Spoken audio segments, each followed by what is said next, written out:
Bilasizmi, biz akalar uchun singillar kim?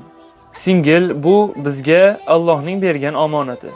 Singil bu bizning yuragimiz, jon jigarimiz.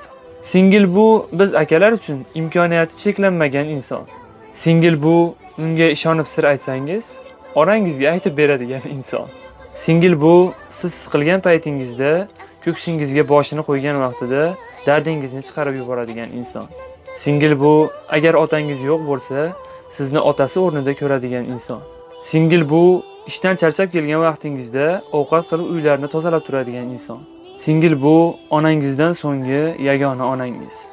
Va eng asosiysi, singil bu kimdir uni xafa qilsa, birinchi o'rinda kelib akasiga aytib beradigan inson. Agar uni akasi ham xafa qilsa, birinchi bo'lib onasiga aytib beradigan inson.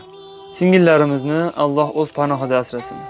Va biz ham singillarimizning qadriga yetaylik.